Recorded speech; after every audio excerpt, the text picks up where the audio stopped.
So here's our view from our deck on a rainy and almost stormy Thursday morning.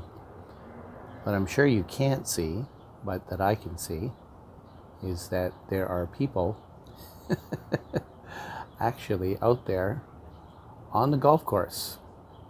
Maybe you can just see them way in the distance there, right behind that sand trap, and way over there behind that sand trap, that even in the rain, they're still out there. You know, so the thing that strikes me so interesting is as I'm looking out on this rainy day we have out there, and I'm looking now, it's even more rainy than it was, but there's still folks out there. There's still golfing, and you know, no matter what the obstacle is, these folks are committed. I mean, they are a picture of commitment, aren't they? They're out there. They're doing their thing. They're seeing the enjoyment of having this kind of opportunity to engage in something that's just so precious and important to them, and they're just not going to let a little rain get in the way. Now, if it starts to lightning or thunder, that kind of thing, I know they blow the horn. We hear it out here all the time, but it struck me that, you know, last night at prayer meeting, we were looking at a passage in Luke's Gospel, chapter 19, the somewhat familiar story of Zacchaeus, and I thought, it's interesting because Zacchaeus was just so determined that the desire that he had to see Jesus was a desire that would be enough to overcome the obstacles that he had. Let me read the text and I'll look at a couple of the obstacles and the commitment that Zacchaeus is such a picture of and a good example for us. Luke chapter 19, it says that Jesus entered Jericho and was passing through. And behold, there was a man named Zacchaeus. Now he was a chief tax collector and was rich. And he was seeking to see who Jesus was. But on account of the crowd, he could not, because he was small in stature. So he ran on ahead, climbed up a sycamore tree to see him, for he was about to pass that way. When Jesus came to the place, he looked up and said to him, Zacchaeus, hurry down, come down, for I must stay at your house today. So verse 6 says, he hurried and came down and received him joyfully. And when they saw it, that's the crowds, when they saw it, they all grumbled. He has gone to be the guest of a man who is a sinner. In verse 8, Zacchaeus stood and said to the Lord, Behold, Lord, the half of my goods I give to the poor. And if I have defrauded anyone of anything, I restore it fourfold. And Jesus said to him, Today salvation has come to this house, since he also is a son of Abraham.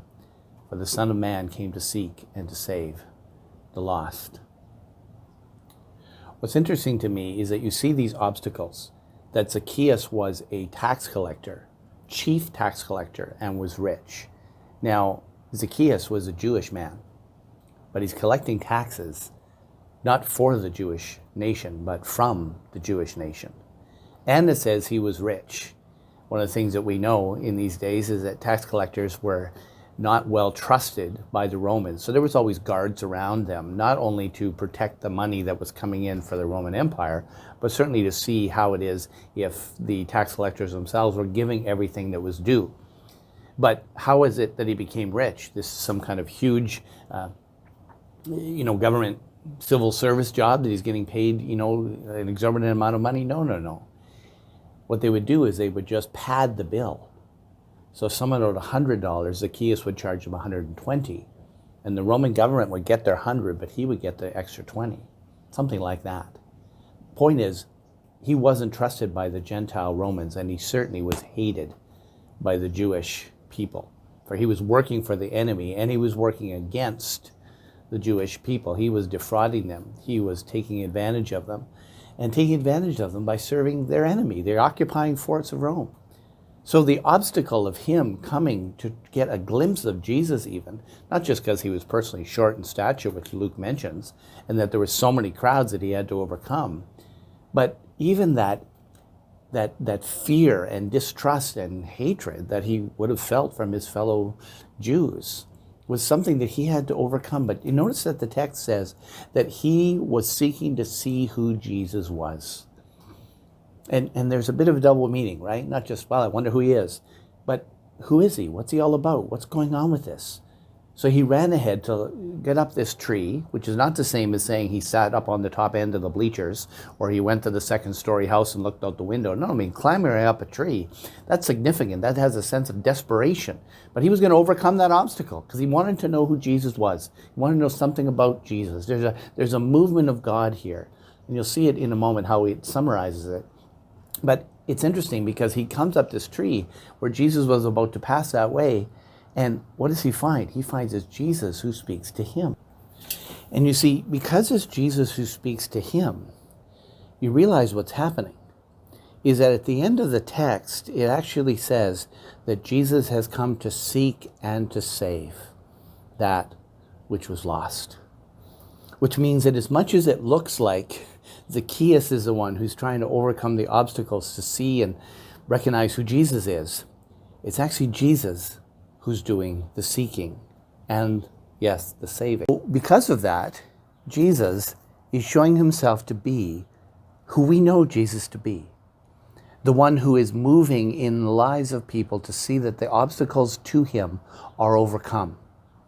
And the amazing thing for me is that it says in the text that it was Zacchaeus who wanted to know who Jesus was, as if the crowds who are already following him, well, they must know who he is. Tragically, the text says that when they saw that Jesus was being a friend to sinners, that was the problem. That's not what they expected. That's not who they knew Jesus to be. No. Jesus is around people like us, not around people like this dirty, hated sinner who works for the Gentiles and cheats the Jewish people. That they're grumbled, it says. Brothers and sisters, when there are people who don't look particularly churchy around the church, we can struggle to find joy in that, can't we? We can struggle to see that there's something that we should be rejoicing in because someone has come to enjoy the Lord and submit themselves to him and overcome obstacles to know him. And yet, if this is even close to our response and our reaction, we just give the same kind of evidence that the crowds did, that we still have obstacles to overcome so that we might understand truly who Jesus is. It's a beautiful song by Casting Crowns. I'll put the link at the bottom of the video here. Jesus, friend of sinners. That's who he is.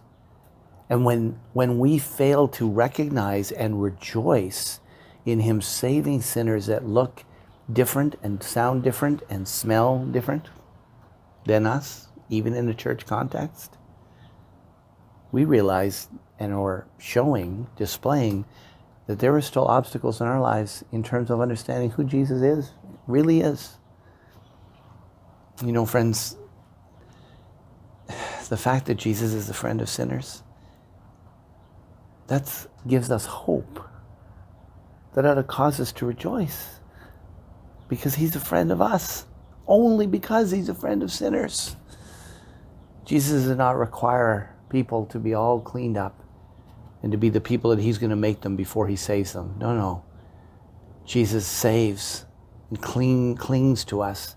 That beautiful passage in the Old Testament minor prophet Zechariah, he says when Satan is accusing the Joshua, the high priest, of having no place before God, God says, "You shut up, Satan. Is this not a brand that I've plucked out of the fire?" And as R.C. Sproul says, when God saves us, he gets his hands dirty. He gets soot and grime and gunk all over his hands to pull us out of that fire and to make us his own. And so, brothers and sisters, as we approach the weekend, as we come closer to the Lord's Day and to celebrate God's kindness to us, let's do so with an understanding that the example of Zacchaeus should be a compelling one for us, to be prepared and more equipped to receive and rejoice with people who may come into our church. Because although we're not a real drop-in church in our little Downsview neighborhood, these kind of social media posts and Facebook and our ongoing videos and our website, these are attracting, connecting with people, and we ought to be prepared to see that when people come into our church, that we will rejoice for the sake of the one who has sought and saved us. Looked like Zacchaeus was doing the seeking, doesn't it? Zacchaeus was seeking the Lord because the Lord first sought him. As you and I know, we love the Lord because he first loved us. Cheers, friends.